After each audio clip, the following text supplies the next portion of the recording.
전도주의를 2주 앞두고 있죠. 이 시점에서 성경이 말하는 전도, 복음 전도를 생각해 보고자 합니다. 지난해도 새 생명 전도주의를 앞두고 저는 여러분들에게 참된 전도가 무엇냐라는 말씀을 드린 적이 있습니다. 전도는 이미 어느 교회에 소속된 사람을 우리의 교회로 빼내어서 우리가 속한 교회에 오게 하는 것을 의미하지 않습니다. 또 새로운 사람들이 교회로 출석하게 되어진 것을 전도라고 우리는 보지 않습니다. 전도는 한 영혼의 전 인격적인 변화까지를 의미합니다. 성령으로 거듭나서 그 전과는 전혀 다른 가치관과 성향과 삶의 방향성을 가지고 그 무엇보다 하나님을 사랑하게 되는 변화까지를 의미합니다. 이처럼 전도란 단순히 기독교로 개종하는 것을 의미하는 것이 아니라 한 죄인이 참되게 회심하는 것을 의미합니다.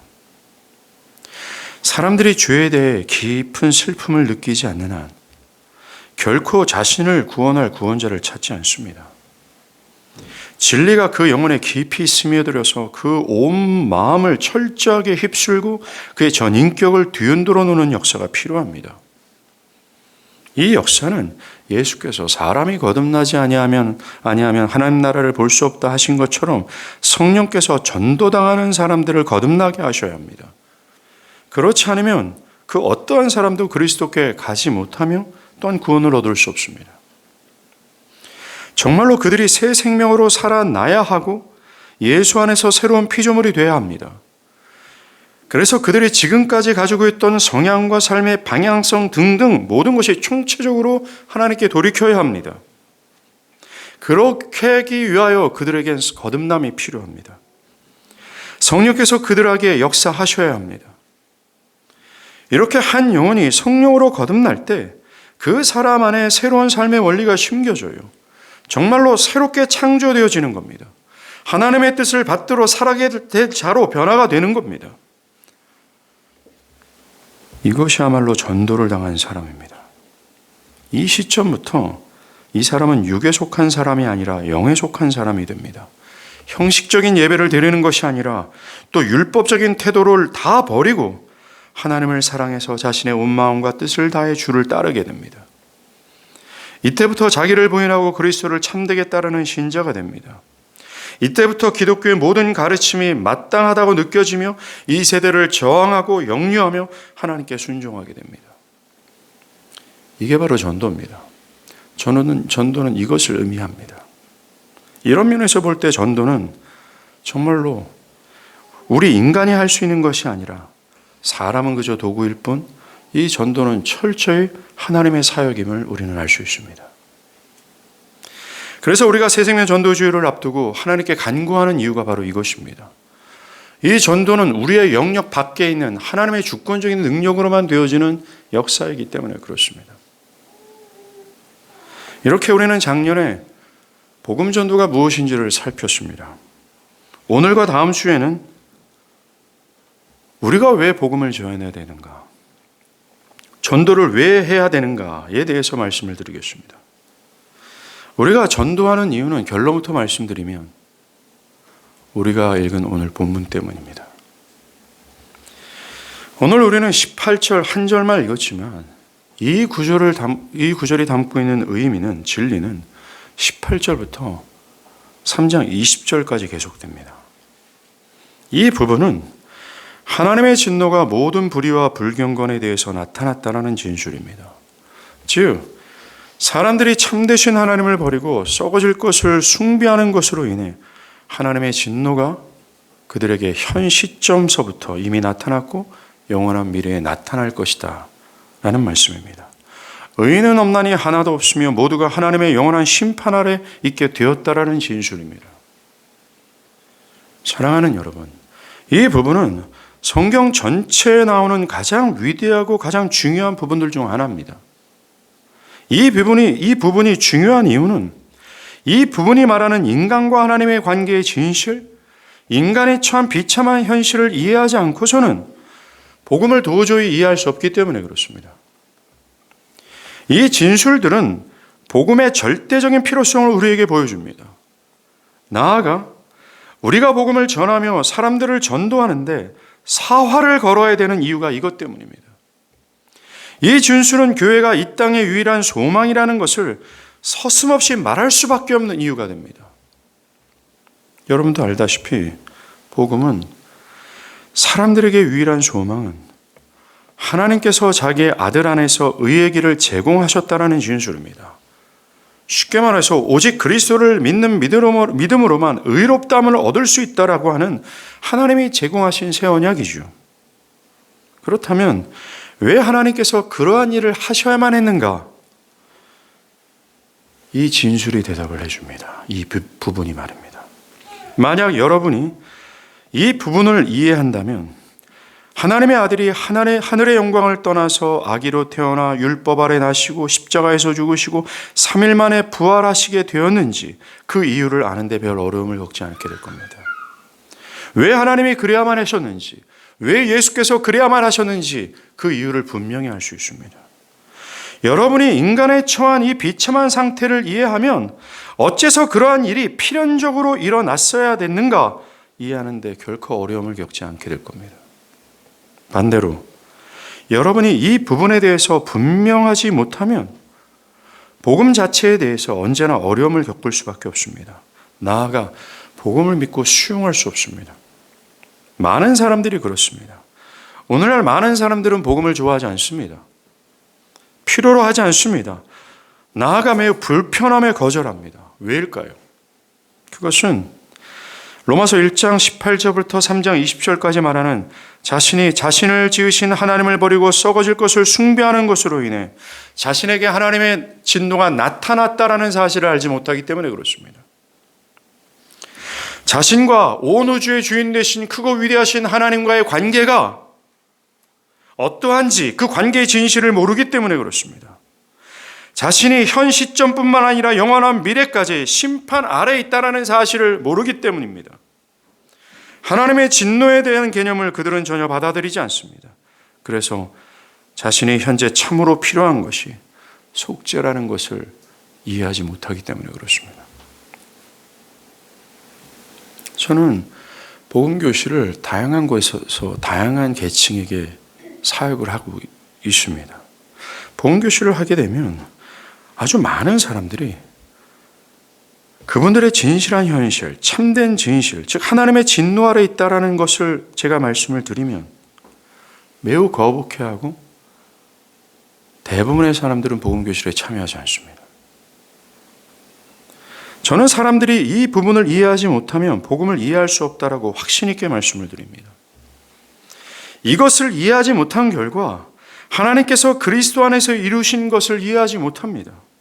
그리스도의 복음 안에서 뿜어져 나오는 하나님의 무궁하시고 형용할 수 없는 은혜와 사랑에 대한 전율이 없고 감사하는 것으로 없음으로 인해 신앙하는 것이 무거운 짐처럼 느껴요. 신앙이 냉랭하며 형식적이며 주를 따르지 않은 위선적인 모습에 머물러 있을 수밖에 없습니다. 그러나 만약 이 부분을 이해한다면 복음을 이해할 뿐만 아니라 즉시 환영할 것이고 여러분이 살면서 그것 때문에 하나님께 감사하게 될 거예요. 그러하게 이 부분은 엄청난 진술입니다. 생기가 있을 수밖에 없으며 나아가 이 복음의 경이로움을 가지고 복음을 전할 수밖에 없을 것입니다. 이 부분이 성경 전체에서 가장 중요한 부분 중 하나라는 말씀을 드리는 두 번째 이유는 이렇습니다. 여기에는 성경 어느 곳에서도 발견하지 못하는 인류 전체 역사가 기록되어 있기 때문에 그렇습니다. 이것이야말로 성경에서 발견되는 인류 역사에 대한 가장 완벽한 요약이에요. 인간의 처음부터 바로 이 시간까지 내려온 전체의 내력을 여기에 기록하고 있습니다. 뭡니까? 하나님을 버리고 썩어질 것을 숭배하는 타락으로 인해 벌어진 결과물들입니다. 허물과저로 완전히 죽어서 하나님을 알려하지도 않고 사랑하려 하지도 않고 도리어 하나님을 반역하고자만 하는 의지와 번성을 지니고 있다는 거예요. 그래서 그들에게 나오는 모든 것은 죄며 그 죄로 인해 그들은 역사에서 보듯 저주와 고통의 시간을 보내고 있다는 겁니다. 이것은 유대인들만의 역사가 아닙니다. 인류 전체의 역사예요. 인류에 대한 가장 완숙한 방식으로 조명하고 있는 겁니다. 그리고 이 부분은 오늘날 나타나는 이 세상과 사회에 나타나는 모든 현상들이 어째서 이렇게 나타날 수밖에 없는 그 이유를 설명합니다. 전쟁과 기근, 정의와 불의가 승리하고 사생화와 참혹한 범죄가 끊이지 않는 그 이유가 무엇인지에 대한 확실한 설명이 바로 이 부분입니다. 이 진술을 이해하지 못하면 우리는 결코 현재의 사람과 그들의 현실이 왜 이러한지 도대체 이해할 수 없습니다. 여러분들이 드라마를 보십시오. 뉴스 매체, 여러 매체들을 한번 들어보십시오. 많은 사람들은 의문을 가지고 있습니다. 이 세상과 이 사회가 왜 이런지, 우리가 노력하고 수많은 희생을 지불했음에도 불구하고 왜 인간의 본질적인 악과 이 본질적인 모든 고통과 문제들은 해결되지 않는가? 그들이 말하는 그 오랜 역사 가운데 그 모든 수고와 모든 방법들은 어디로 갔는가? 이 세상은 답을 찾지 못합니다. 그러나 이 부분은 이 세상과 사회가 왜 이러한지에 대한 분명한 이유를 말해줍니다. 이것을 이해한다면 인간 역사 전체를 이해하는, 세상의 진실을 아는 통찰력을 갖게 됩니다. 이 부분을 통해 세상의 참된 진실을 알게 된다면 세상에 썩어질 것들에 대한 욕망과 욕심을 잠재우게 될 거예요. 예, 그렇습니다. 오늘날 교회 안에 있는 사람들, 내가 신앙하고 하나님을 섬긴다고 하지만 여전히 썩어질 것에 대한 욕심과 욕망에 사로잡혀서 살고 신앙하는 사람들의 이유가 뭔지 아십니까? 그들은 이 부분이 진술하는 세상의 진실을 알지 못하기 때문에 그렇습니다. 이 썩어질 것이 얼마나 허망한지를 알지 못하기 때문에 그렇습니다. 그러하게 이 부분을 이해하는 것은 복음을 받아들이는 데 있어서 중요할 뿐만 아니라 그 사람이 참된 그리스도인으로서 참된 신앙을 하는 데 있어서 매우 결정적인 요소가 돼요. 또 사도 바울의 진술을 이해하는 사람들은 왜 이 세상에 이러한가를 보고 놀라지 않습니다. 신자들이죠. 신자들은 세상이 의례 그럴 수밖에 없다고 생각할 것입니다. 그래서 신자들은 오늘날 세상의 상태를 보고 깜짝 놀라서는 안 됩니다. 그리고 그것을 보면서 절망해서는 안 됩니다. 오늘날 세상에서 일어나는 비참하고 어처구니 없으며 절망적인 모든 것들은 오늘 바울의 진술의 증언이에요. 그것이 사실이라는 사실을 증명하고 있는 역사입니다. 왜냐하면 세상은 오늘 바울의 진술처럼 불의와 불경건으로 인해 하나님의 진노 아래 있기 때문입니다. 세 번째로 오늘 구절은 이 세상은 복음이 아니고서는 어떤 것도 이런 현실에 처해 있는 심판 아래 있는 세상의 필요에 만족을 줄 수 없다라는 것을 말해줍니다. 이 세상의 모든 사람들이 처한 진정한 현실은 하나님의 진노가 나타났다라는 거예요. 그 진노 아래 있는 세상에 필요한 것은 문명의 발전도 그 무엇도 아니라 복음이라는 사실을 말해줍니다. 사람들은 세상의 문명의 발전을 통해 세상의 비참하고 고통스러운 현실이 해결되고 거의 완벽에 가까워질 것이라고 믿고 있습니다.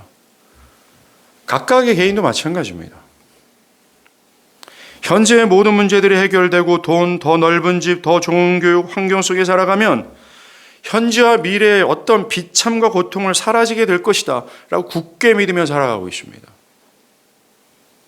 그러나 우리는 그러한 일들이 일어나지도 않았고 일어날 수 없다라는 것이 사실임을 경험하며 살고 있습니다. 여러분이 어째서 그러한 일들이 절대로 일어날 수 없는지를 이해하기 위해서는 이 부분을 이해해야 돼요. 그렇지 않고서는 절대로 이해할 수 없습니다. 왜 그렇게 수많은 과학자, 정치가들, 그 외 많은 선인들이 선한 희생과 노력이 있음에도 불구하고 여전히 이 사회는 고통에서 벗어날 수 없는가? 왜 그렇게 정말 절대적으로 불가능한가? 이 불가능한 역사는 왜 이렇게 반복되는가? 확실한 답이 바로 이 부분입니다. 오늘 본문은 오늘날 세상이 어째서 이러한가를 이해하게 해줍니다. 그러하기에 이 위대한 진수는 우리가 전도를 왜 해야 되는지를 말해줍니다. 그것은 현재의 세상은 복음이 아니고서는 그 어떤 것도 그들의 진정한 필요에 합당하게 그 어떤 것도 줄 수 없기 때문에 그렇습니다. 바울은 우리가 읽은 구절 바로 전 구절이죠. 17절이에요. 그는 오직 그리스도를 믿는 의인만 산다고 말했습니다. 그리고 18절은 그 외 모든 사람은 아무도 살 수 없다라고 말합니다. 이렇게 말하는 것과 같습니다. 오직 그리스도를 믿는 자만이 산다. 왜냐하면 모든 사람들에게 하나님의 진노가 나타났기 때문이다. 그렇기 때문에 복음은 그처럼 사활적이고 중요하고 독특하고 영광스럽습니다. 오직 복음만이 유일한 길입니다. 왜냐하면 하나님의 진노가 불의로 진리를 막는 사람들의 모든 경건하지 않음과 불의에 대하여 하늘로부터 나타났기 때문입니다. 이 진노의 나타남으로 인해 모든 인류는 이 진노의 나타남이 실제구나를 경험하고 있습니다. 불의함, 부정의가 판을 치고 전쟁의 소식은 끊어지지 않고 가난과 분리는 계속되고 열등감과 자살과 비참함이 사라지지 않은 저주의 상태를 통해서 말입니다. 이 경험을 통해서 하나님을 버린 세상에는 하나님의 진노가 나타났음을 증명하고 모든 이가 살지 못할 것이다 라고 선언하고 있어요. 경고하고 있습니다. 그러하기에 오직 의인은 믿음으로만 산다라는 이 복음과 복음 전도의 강력한 필요성을 강조할 수밖에 없습니다. 이 세상은 복음이 아니고 그 어떤 것도 그들의 필요에 합당한 만족을 줄 수 없어요. 이것이 우리가 전도를 왜 해야 되는지에 대한 답입니다. 그래서 복음을 전해야 되고 진노 아래 있는 사람들의 현실을 보고 애통과 불쌍히 여기는 마음으로 그들이 복음의 약속으로 인도를 당해야 됩니다. 그리고 오늘 본문을 통해서 복음 전도는 단순히 사람들의 견해와 정신을 바꾸는 정도가 아니라는 것을 알 수 있습니다. 그들에게 단순히 행복한 삶을 제시하는 정도가 아니라는 것, 그들의 인생의 성공의 길을 제시하는 그런 육적이면서도 썩어질 것을 제안하는 것이 아니라는 것을, 복음 전도는 하나님의 진노 아래에 있는 허물과 죄로 죽어있는 그들에게 그들이 살 수 있는 유일한 길을 제시하는 것임을 알 수 있습니다. 우리 교회가 복음 전도의 사활을 걸어야 되는 이유가 이것 때문입니다. 우리가 복음을 전하는 것은 모든 치료를 해봤고 모든 약을 다 투여해봤지만 모든 것이 안 돼서 이제 죽음 앞에 직면해 있는 환자를 살릴 수 있는 유일한 알약이라는 거예요. 그것과 같습니다. 무덤에 있는 죽은 나사로를 향해 나사로야 나와라 하는 생명으로의 위대한 초대예요. 복음 전도야말로 이 세상에서 가장 위대한 일입니다. 우리의 사활을 걸 만큼 가치 있는 일이라는 거죠. 우리가 복음을 전해야 되는 이유는 지금 여러분의 친구, 가족, 사랑하는 사람들이 하나님의 진노 아래에 있기 때문이며 복음 외에는 그들의 진정한 필요를 채울 수 없기 때문입니다. 이것이 바울이 로마서 1장 16절에서 나는 복음을 부끄러워하지 않는다라 했던 그렇게 말했던 이유입니다. 이 땅의 황제들과 왕들, 권력 있는 사람들과 군인들과 전문 직업인들, 그 누구도 예외 없이 모두가 다 하나님 앞에서 죄인입니다. 다 진노와 심판, 영원한 죽음 아래 놓여 있습니다. 동시에 바울은 그 모든 사람을 그 누구라도 구원할 수 있는 유일한 메시지를 가지고 있다고 말합니다. 그것은 하나님께서 친히 예수 그리스도 안에서 제공하신 의에 관한 메시지예요. 즉 유대인이든 이방인이든 예수를 믿는 믿음으로 의롭다함을 얻고 거룩하신 하나님이 그들의 하나님이 된다라는 복음입니다. 바울은 이 복음이야말로 완전 불가능한 죄인 그 누구라도 능히 살릴 수 있는 능력임을 확신한다라고 말합니다. 바울이 고린도전서 1장 18절이에요. 십자가의 도가 멸망하는 자들에게는 미련한 것이요 구원을 받는 우리에게는 하나님의 능력이라. 그래서 고린도전서 2장 1절과 2절. 내가 말과 지혜 아름다운 것으로 아니하나니 내가 너희 중에 예수 그리스도와 그가 십자가에 못 박히신 것 외에는 아무것도 알지 아니하기로 작정하였습니다. 나는 십자가 외에 자랑할 것이 없다라고 말했습니다. 예, 바울은 이 복음 외에는 모든 인류의 소망이 없음을 확신했습니다. 이 복음 외에는 이 사람들을 살릴 그 어떠한 길도 없다라는 사실을 확신했습니다. 십자가의 도라고 하는 이 도 외에는 없다라는 사실을 무섭도록 확신했습니다. 정말 바울은 주님께서 마가복음 10장 27절에서 사람으로는 할 수 없으되 하나님으로는 그렇지 아니한다. 하나님으로서는 다 할 수 있다라는 말씀을 확신했습니다. 사랑하는 여러분, 저와 여러분이 가져야 될 확신이 바로 이겁니다. 복음은 진노 아래 있는 세상을 능히 구원할 수 있는 능력이라는 사실이요. 이 확신이 없으면 결코 우리는 복음을 전할 수 없습니다. 주저할 수밖에 없으며 복음을 전할 때 두려움을 가질 수밖에 없습니다. 이 세상에 필요를 채울 수 있는 것은 복음 외에는 없다라는 것. 그리고 이 복음은 모든 죽은 자를 살리시는 하나님의 능력이라는 이 확신. 이것이 있게 된다면 여러분들은 바울의 뒤를 따르는 인생을 살 수밖에 없을 거예요. 바울이 어째서 복음을 자랑합니까? 어째서 확신합니까? 첫 번째 이유는 하나님의 진노 아래 있는 모든 인류에게 복음이 필요하기 때문이고, 복음이 아니고서는 어떠한 것도 이 세상의 필요를 채울 수 없기 때문입니다. 그렇습니다. 오늘 본문은 왜 우리가 복음을 전해야 되는지 그 이유를 말해줍니다. 이것이 바울 개인이 복음을 전했던 이유였어요. 그의 삶의 동기와 이유였다는 겁니다. 그의 동기는 하나님의 진노가 불의와 불경건의 모든 사람들에게 나타났기 때문입니다. 그 진노 아래 있는 사람들의 진실을 깨닫고 그들을 향한 불붙는 마음과 긍휼히 여기는 마음이었습니다. 이것이 그로 하여금 여러 바다와 육지로 여행하면서 밤낮 일하면서 복음을 전하게 했던 이유였어요. 심지어 박해와 환난 속에서 복음을 전해야만 했던 이유였습니다. 여러분들, 구약의 선지자들이 이 복음을 전했던 이유도 똑같습니다. 하나님의 심판의 직면에 있는 이스라엘을 향해 애통과 다급한 마음을 가지고 듣기 싫어하는 그들에게 그들이 살 수 있는 길을 제시했어요. 에레미야도 내가 다시는 여호와의 말씀을 선포하지 아니하며 그의 이름으로 말하지 아니하리라 하면 나의 마음이 불붙는 것 같아서 골수에 사무치니 답답해서 견딜 수 없어서 전했다라고 말합니다. 신구약 성경 전체에 나오는 모든 하나님의 사람들이 복음을 전했던 이유가 단 한 가지입니다. 바로 이겁니다. 그들의 삶을 움직였던 그 힘도 바로 하나님의 진노가 나타났기 때문에 그렇다라는 것이죠. 우리가 다루고 있는 하나님의 진노와 심판 아래 있는 인류, 이 복음의 중요한 진술은 우리로 하여금 나 자신의 진실을 깨닫게 함으로 복음을 붙들게 합니다. 그것으로 항상 감사함으로 하나님을 따르게 되죠. 안타까운 것은 오늘날 교회 안에서 믿는 신자라고 하는 사람들 중에 이 진술에 충격을 받고 신앙을 시작한 사람이 몇인지 참으로 의심스럽습니다.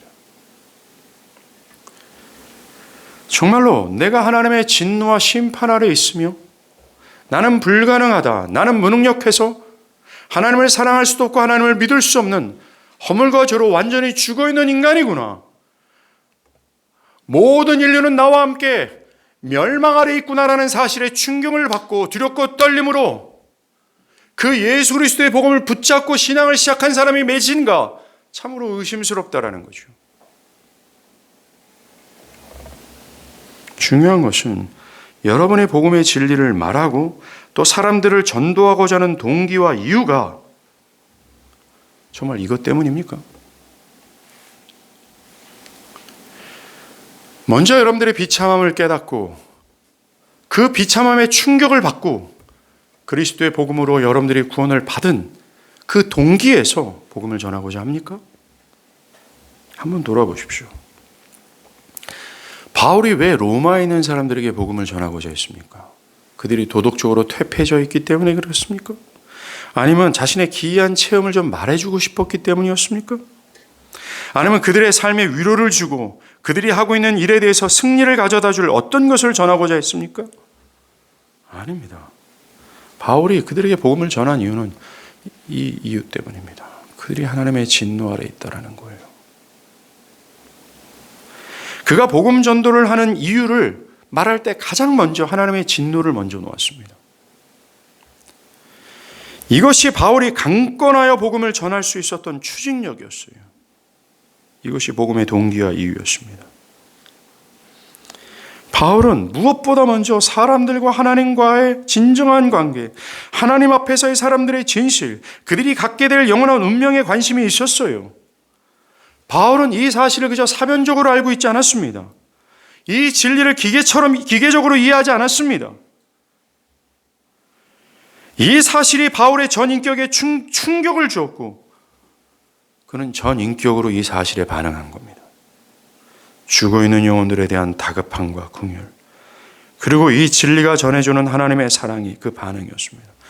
여러분들이 진지하게 이 성경 구절을 읽었다면, 즉 1장 18절부터 3장 20절까지 쭉 읽었다면 여러분의 마음에 느껴지는 것은 한 가지입니다. 절망이에요. 그러다가 3장 21절에서 확 놀라게 될 겁니다. 그러나 율법에 하나님의 한 의가 나타났으니 하나님의 그 아들 예수를 화목제물로 삼으시사 그 아들의 죽음 안에서 우리를 구원하셨으니, 여기서 무너지기 시작하는 겁니다. 1장 18절에서부터 진술하는 3장 20절까지의 이 복음의 내용은 하나님께서 우리에게 구원의 길을 주신 예수 그리스도의 구속의 사역에 대하여 우리 전체 전 인격을 무너지게 하며 놀라게 합니다. 그 안에서 뿜어져 나오는 하나님의 사랑과 은혜, 그것이 바울이 하나님의 복음을 전했던 동기요 이유였어요. 그 명분 때문에 그는 복음을 전한 겁니다. 사랑하는 여러분, 우리가 복음을 전할 때 필요한 것이 이거라는 사실을 아십니까? 사람들이 멸망 아래 있다라는 이 준수를 듣고 우리의 영혼이 반응해야 돼요. 애통과 다급함으로 말입니다. 그리고 애통하는 마음을 가지고 전인격적으로 전하는 거죠. 저는 저희 교회 역사는 비록 짧지만 저희 교회 안에 계속해서 영혼들을 하나님께로 인도하고자 이 전도에 열심히 있는 사람들이 계속 나타나는 것을 봅니다.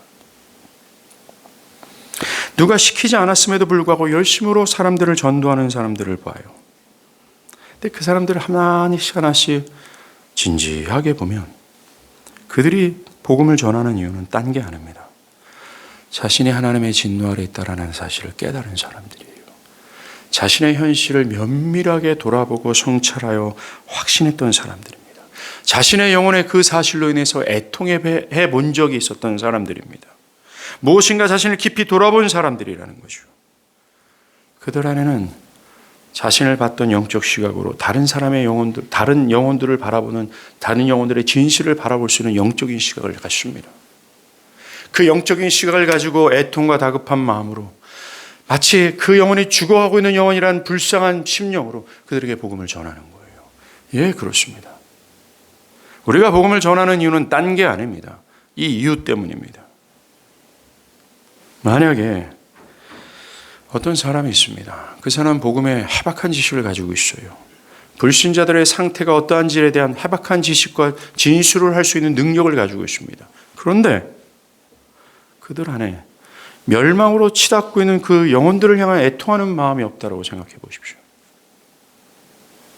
이건 되게 두려운 일입니다. 그 지식을 전달할 뿐 참된 전도를 할 수 없어요. 죄인들을 향한 긍휼과 다급함 없이 또한 넘치는 하나님의 사랑에 대한 감동과 감격 없는 인격으로 어떻게 상대방에게 이 진리가 사실임을 전달할 수 있겠습니까?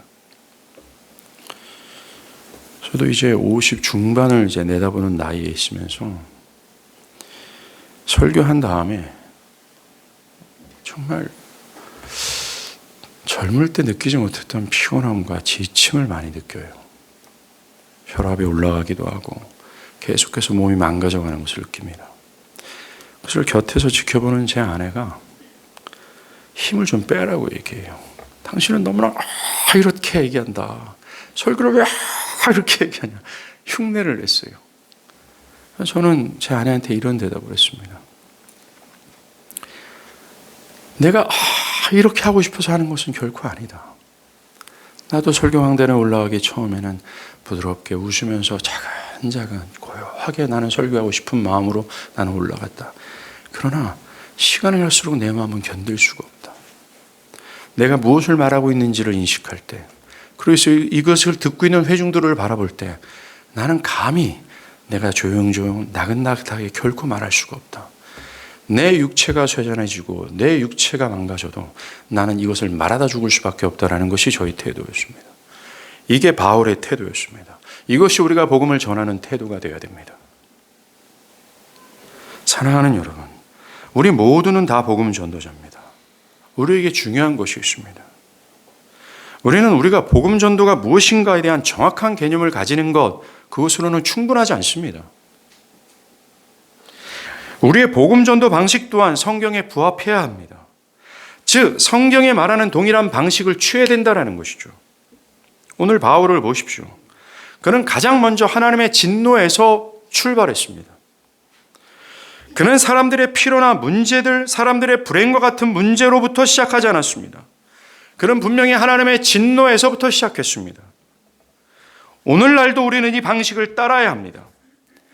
성경 처음부터 끝까지 하나님의 복음 전도 방식은 이와 똑같았어요. 구약 성경을 한번 읽어보십시오. 모든 선지자들의 메시지를 한번 읽어보십시오. 그러면 언제나 그와 같이 동일한 메시지라는 사실을 알 수 있을 겁니다. 항상 하나님의 진노를 먼저 두었습니다. 선지자들은 언제나 이스라엘 백성들로 하여금 그들과 하나님의 관계의 진실을 밝혔습니다. 선지자들은 그들이 하나님과의 관계를 진실을 되돌아보게 했습니다. 가장 먼저 육적이면서도 개인적인 필요를 말하지 않았습니다. 그 모든 것들은 그 다음이었습니다. 이와 같이 우리는 가장 먼저 하나님 앞에 있는 나 자신의 진실부터 시작해야 돼요. 만약 우리가 어떤 종류의 평안이든 기쁨이든 종교적인 어떤 체험이든 다른 어떤 좋은 것을 가지고 있으면서도 우리와 하나님 관계의 진실을 파악하지 않았다면 그의 신앙은 진실이 아니며 그의 구원도 절대로 진정성이 없는 것임을 제가 확신 있게 말씀드립니다. 우리는 구약 성경에서 얘기하는 이 동일한 전도 방식을 취하지 않는다면 우리는 성경을 부정하는 것이며 성경의 뒤를 따르지 않는 것입니다. 구약의 선지자들은 언제나 이것부터 시작했습니다. 신약 성경의 첫 부분을 보십시오. 사도 요한도 같은 방식을 따랐습니다. 그는 누가 너희를 임박한 하나님의 진노로부터 피하라 하더냐 하였습니다. 베드로가 오순절날 설교하신 것을 보십시오. 그는 성경을 강론하면서 사람들과 하나님 관계의 진실, 그들의 진정한 상태, 하나님 앞에서의 그들의 진노의 상태들을 먼저 말했습니다. 그 설교로 말미암아 그들은 형제여 내가 어찌할꼬 라고 하면서 진정한 회개를 하게 됐어요. 사도행전 13장, 14장, 17장, 히브리서의 모든 성경들, 사도 바울의 모든 설교들을 한번 읽어보십시오. 모두 동일한 방식이었습니다. 이와 같이 신구약 성경 전체가 복음을 전하는 데 있어서 가장 먼저 바울과 같은 방식을 가졌다는 거예요. 사람과 하나님 관계의 진실, 정말 모든 일들에게 나타난 하나님의 진노, 그것이었습니다. 이것이 기독교의 사활이 걸린 중대한 문제예요. 복음 전도의 이유며 교회 존재의 목적이라는 것입니다. 우리가 신앙하는 이유가 바로 이거고 다른 어떤 육적인 것이 아니라 철저히 영적인 것에 있다라는 사실입니다. 기독교의 메시지하고 여러 이단들의 메시지가 구별되는 문제가 바로 여기에 있어요. 이단들은 사람들에게 어떤 좋은 것을 주겠다고 제안합니다. 행복을 약속합니다. 그러면서 자신들의 메시지에는 어떤 특별하고 매력적인 것이 있다라고 만들려고 했습니다. 여러분 비참하죠? 우리에게 오세요. 그러면 여러분들은 행복해질 겁니다. 만사가 형통할 겁니다. 이게 이단들의 특징입니다. 기독교가 이 모든 이단들과 구별되는 한 가지가 뭔지 아십니까? 하나님께로부터 출발한다라는 거예요. 하나님의 진노에서부터 시작한다라는 겁니다. 그들과 하나님과 관계를 진실을 밝혀주는 것부터 시작한다라는 것입니다. 기독교는 사람들에게 어떤 육적인 것을 약속하지 않는다라는 것입니다. 그게 이단과 기독교의 철저한 분리적이고 구별되는 차이점입니다. 우리는 영적이면서도 영원한 것을 말하죠. 오늘날 이 하나님의 진노의 문제와 개념에 대해서 걸려 넘어지는 사람들이 많습니다. 아마도 이 교리만큼 사람들로부터 미움을 받는 교리가 없을 거예요.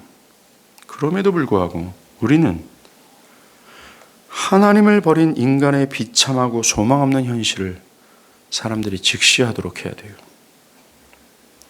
그런데 어떤 분들은 여기에 대해서 그렇게 복음을 전한다면 불신자들이 기독교의 복음을 거북하게 여길 것이다 라고 생각합니다. 좀 편하고 쉽게 그들이 듣기에 거북함이 없도록 해야 됩니다 라고 말합니다. 또는 좋습니다. 우리도 하나님의 진노를 믿습니다. 그러나 조심하십시오. 특별히 오늘날 같은 시대는 말입니다. 하나님의 진노를 맨 먼저 말해서는 안 됩니다. 왜냐하면 그걸 가장 먼저 얘기하면 사람들은 당신의 설교를 듣지 않을 것이고 젊은이들은 도망가 버릴 겁니다. 라고 말합니다.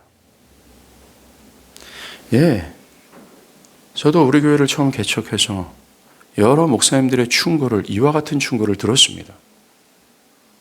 분명히 높은 교회는 되지 않을 것이다라고. 시대를 반영하지 못하는 그 흐름 속에서 그 교회는 절대로 일어나지 못할 것이더라고. 저는 평신도에게 이런 얘기를 들은 것이 아니라 목사님들에게 이 얘기를 들었습니다. 현대인들은 그저 사람들을 모으는 일에만 관심을 가진 나머지 매우 의도적으로 바알과 신구약의 복음 방식을 피합니다. 하나님의 진노를 빼버리죠.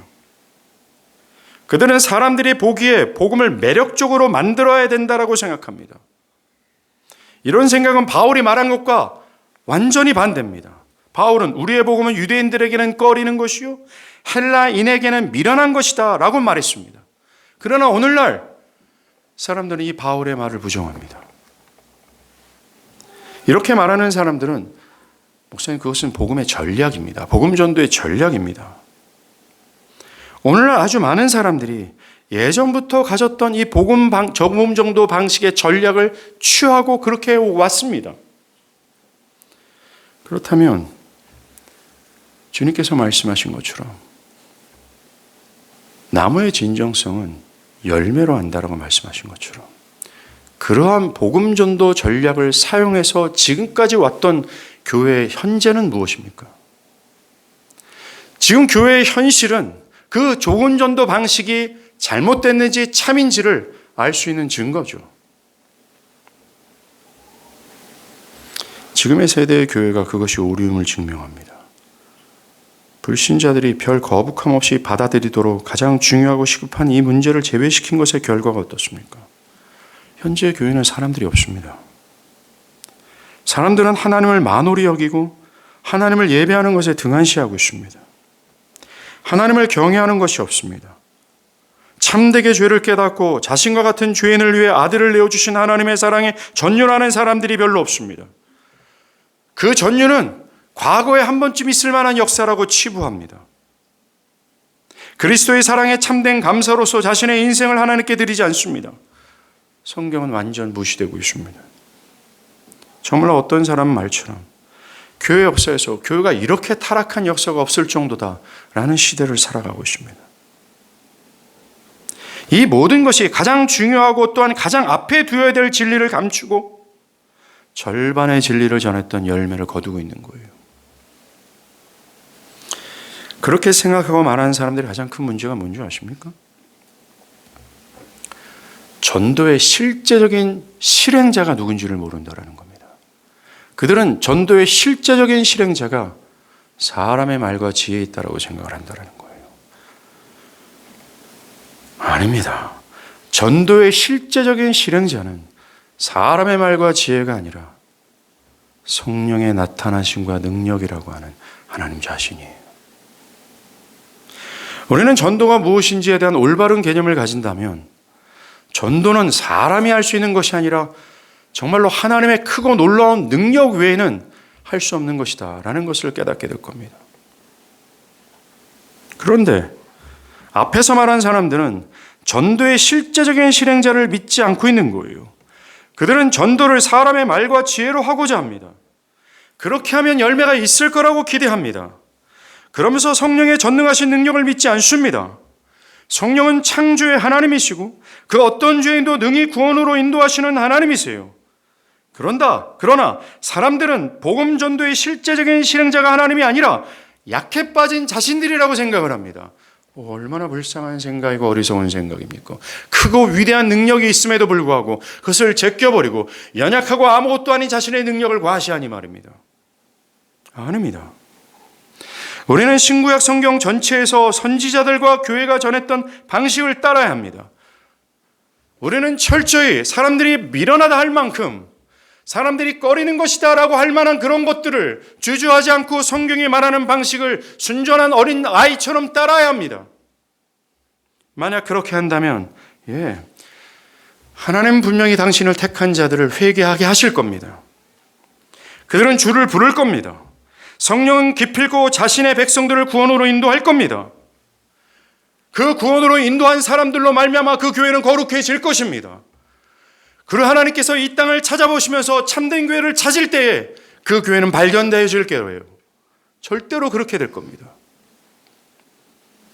저는 이번 새생명 전도주일에 이런 일이 있을 거라고 믿습니다. 때론 당장의 열매가 보이지 않다 할지라도 하나님 분명히 약속하신 그 일들을 행하실 거라고 저는 믿습니다. 우리는 복음을 신앙을 믿지 않은 사람들에게 맞춰서는 안 됩니다. 기독교를 매력있고 받아들이기 쉽게 하도록 우리의 신앙에서 꺼릴 만한 요소들을 빼서는 안 됩니다. 아까도 말씀드린 것처럼 바울은 우리가 말하는 복음을 유대인들에게 꺼리는 것이요 이방인에게 미련한 것이라고 했어요. 그리고 여전히 믿지 않는 사람들의 화를 돋울 수도 있습니다. 여러 방문자들이 우리의 설교를 듣고 화가 났고 너무나 화가 나 참을 수가 없어서 다시는 니네 교회를 가지 않는다라고 말한 사람들이 한두 명이 아닙니다. 그들이 그렇게 말했던 이유는 왜 죄를 거론하며 왜 나를 죄인이라고 얘기하느냐라는 이유 때문이었습니다. 참으로 복음은 유대인들에게는 거리는 것, 걸림이 되는 것이고 이방인들에게는 미련한 것이 되는 것이 맞습니다. 그러나 중요한 것이 있어요. 비록 복음은 꺼리는 것이고 미련한 것처럼 보일지 모르지만 복음을 전하는 방식에 있어서 우리는 미련해서는 안 됩니다. 복음을 전하는 방식에 있어서 사람을 꺼리끼게 해서는 안 됩니다. 복음을 전하려면 크게 주의해야 될 것이 필요해요. 뭔지 아십니까? 그것이 사도 바울이 말한 것처럼 진리를 말하나 그러나 사랑 안에서 말하라 라고 말했습니다. 이것이 하나님의 진노를 가장 우선 두었던 사도 바울의 말이에요. 바울은 하나님의 진노를 말한 이유가 영혼들을 사랑해서였습니다. 그들의 그런 저주스러운 상태를 그는 그런 사랑으로 바라봤다라는 거죠. 그러하게 우리는 사랑 안에서 복음을 전해야 돼요. 더 중요한 게 뭔지 아십니까? 복음을 전해야 합니다. 바울은 전파하는 자가 없이 어찌 들으리요? 라고 말했습니다. 만약 어떤 사람이 와서 그들의 상태와 그들이 구원을 얻을 수 있는 길이 무엇인지를 알려주지 않는다면 알 수 없습니다. 전도자 없이는 복음에 대해서 아무것도 알 수 없습니다. 그러므로 모든 사람에게 전파해야 합니다. 족속에게, 여러분의 가족과 친구, 그 외 모든 사람들에게 전파해야 합니다. 기도하는 것도 중요합니다.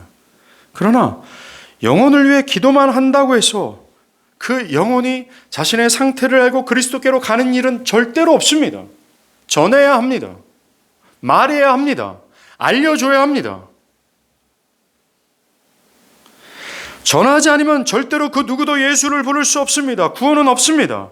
그 사명이 저와 여러분에게 있어요. 그러하게 우리는 모든 사람들에게 복음을 전해야 되며 주의 말씀을 가르쳐야 합니다. 사람들이 올바르게 이 말씀을 이해하고 깨달을 수 있도록 우리는 전해야 합니다. 우리는 하나님의 심판이 나의 부모, 형제, 자매, 그리고 사랑하는 사람들에게 미치기 이전에 이 생명의 소식을 전해야 된다라는 긴박감을 가져야 됩니다. 그들이 죽기 전, 하나님의 형벌을 받기 전 이 소식을 전해야 합니다. 우리가 빨리 그리고 정확하게 전달하지 않으면 진노 아래 있는 죄인들은 구원을 받을 길이 없습니다. 자신의 생명을 아낌없이 주면서까지 생명을 주시고자 하는 하나님의 은혜와 사랑을 경험할 수가 없습니다. 우리는 잘 훈련된 준마가 되어야 됩니다. 가장 빠르고 정확한 왕의 명령을 반포해야 합니다. 여기 구원의 길이 있습니다. 새롭게 살 길이 있습니다. 예수를 믿으십시오. 그렇다면 여러분은 영원한 구원으로 들어가며 동시에 원수들은 멸하게질 겁니다. 라고 말해야 됩니다. 여러분이 전하지 않으면 그들은 소식을 듣지 못할 겁니다. 그런데 왜 주저합니까? 왜 두렵다라고 말합니까? 이 능력의 복음을 왜 주저하고 이것을 말할 경우에 그 사람과 불화한 것 때문에 따르는 여러 두려움 때문에 주저합니까? 이 복음은 능력입니다. 이 복음이 아니고서는 그 사람은 살 길이 없습니다. 이 사람이 살 길은 이 복음 외에는 없습니다. 이 사람의 필요는 복음 외에는 없습니다. 돈도 아니고 그 무엇도 아닙니다. 그런데 왜 이 복음을 말하지 않습니까? 왜 두렵다라고 말합니까? 왜 주저한다고 말합니까? 그들은 현재 진노 아래 있어요.